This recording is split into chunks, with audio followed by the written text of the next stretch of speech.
Hello guys, welcome back to my YouTube channel. അപ്പോൾ ഞാൻ പുതിയൊരു വ്ളോഗായിട്ട് വന്നിരിക്കുകയാണ് കേട്ടോ. എൻ്റെ ബാക്കിൽ നിങ്ങൾക്കൊരു അതിഥിയെ കാണാൻ പറ്റും. ഇതാണ് നമ്മുടെ ഇന്നത്തെ കണ്ടൻറ്റ്. ആളെ കണ്ടിട്ടുണ്ടെങ്കിൽ ഒരു പുട്ടുകുറ്റീൻ്റെ ഷേപ്പ് പോലെയില്ലേ. ഇത് വിചാരിക്കുന്ന പോലെ ചില്ലറക്കാരൻ എന്നൊക്കെ പറയില്ല, അതുപോലെ തന്നെ അങ്ങനത്തെ ഒരാളല്ല. ആൾ ചെറുതാണെങ്കിലും ആളുടെ ഉപയോഗം വളരെ വളരെ വളരെ വലുതാണ്. അപ്പോൾ എന്താണ് ഞാൻ പറഞ്ഞുതരാം. കണ്ടിട്ടുണ്ടെങ്കിൽ പുട്ടുംകുറ്റിയുടെ ഷേപ്പ് തോന്നുമെങ്കിലും ആൾ വലിയ ആളാണ് കേട്ടോ. ഇതൊരു വേസ്റ്റ് മാനേജ്മെൻറ്റാണ്. ഇപ്പോൾ ഈ ഹോസ്പിറ്റലിൽ ഞാൻ ഇവരിടുന്ന വേസ്റ്റ് കണ്ടുള്ളതെന്ന് വെച്ചാൽ പേപ്പർ വേസ്റ്റ്, അതുപോലെ തന്നെ ഇവിടെ ഓയിലെല്ലാം ഇട്ടിട്ടുള്ള തുണികളുണ്ടാവില്ല, അങ്ങനെ തുണികൾ, അതെല്ലാമാണ് ഞാൻ അധികം ഇവരിതിനകത്ത് ഇട്ട് കണ്ടിട്ടുള്ളത്. പ്ലാസ്റ്റിക്കൊന്നും അങ്ങനെ ഞാൻ ഇട്ട് കണ്ടിട്ടില്ല. ഇതിനെക്കുറിച്ച് കൂടുതൽ സെർച്ച് ചെയ്തപ്പോൾ പ്ലാസ്റ്റിക്, പേപ്പർ, അതുപോലെ കുട്ടികളുടെ ഡയപ്പർ ഇവയെല്ലാം ഇതിൽ കത്തിക്കാമെന്നറിഞ്ഞു. അതുമാത്രമല്ല, ഈ ഇൻസിനറേറ്റർ വീട്ടിൽ വയ്ക്കാൻ തന്നെ വളരെ കുറച്ച് സ്ഥലം മതിയാവും. പൊതുസ്ഥാപനങ്ങളും അതുപോലെ ഫ്ലാറ്റ് പോലുള്ള ഇടങ്ങളിലും ഇത് കൂടുതൽ വേസ്റ്റ് മാനേജ് ചെയ്യാൻ നമ്മളെ സഹായിക്കും. ഇതിൻ്റെ പുകക്കുഴൽ 10-14 മീറ്റർ ഉയരത്തിലായതിനാൽ പുക ഡയറക്റ്റ് നമുക്ക് ശ്വസിക്കേണ്ടി വരില്ല.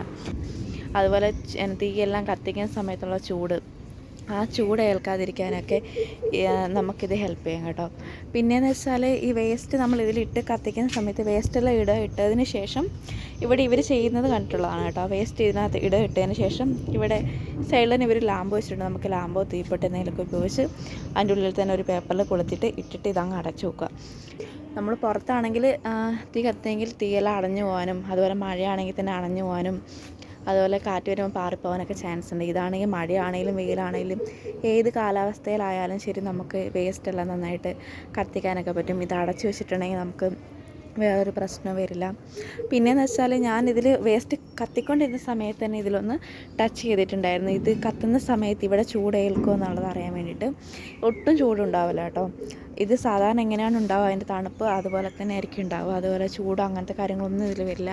പിന്നെ ഈ കുഴലിലെന്ന് വെച്ചിട്ടുണ്ടെങ്കിൽ ചൂട് വരും. അവിടെ ഞാൻ തൊട്ടില്ല, ഇങ്ങനെ അടുത്ത് കൊണ്ടുപോയ സമയത്തിന് എനിക്ക് ഭയങ്കര ചൂട് ഫീൽ ചെയ്തായിരുന്നു. അപ്പോൾ മനസ്സിലായി അതിൽ തൊട്ടിട്ടുണ്ടെങ്കിൽ കൈ പൊള്ളും എന്നുള്ളത്. എന്നാലും കാര്യമായിട്ടുള്ള പൊള്ളലല്ല, എന്നാലും ചൂടേൽക്കും, അത് ഉറപ്പാണ്. പിന്നെ ഈ ഒരു ഭാഗം കാണുന്നില്ലേ, ഇതിൽ പിടിച്ച് വരയ്ക്കുന്ന സമയത്ത് ഇതിനകത്ത് കത്തിത്തീർന്ന ആ ഒരു ചാരമായിട്ടുള്ളതെല്ലാം ഈ ഒരു ടൈലിലേക്ക് വീഴും. ഇവരിവിടെ ടൈലാണ് എടുത്ത് വെച്ചിരിക്കുന്നത്. അപ്പോൾ ഈ ടൈലിൽ വീണിട്ട് ഇവിടുന്ന് ഇവർ എടുത്തത് ഈ ഒരു ചാക്കിലേക്ക് മാറ്റുകയാണ് ചെയ്യുന്നത്. ചെടികൾക്കിടാൻ ആവശ്യത്തിന് ചാരവും കിട്ടും.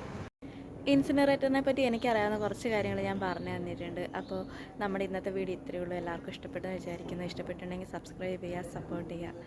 Thank you.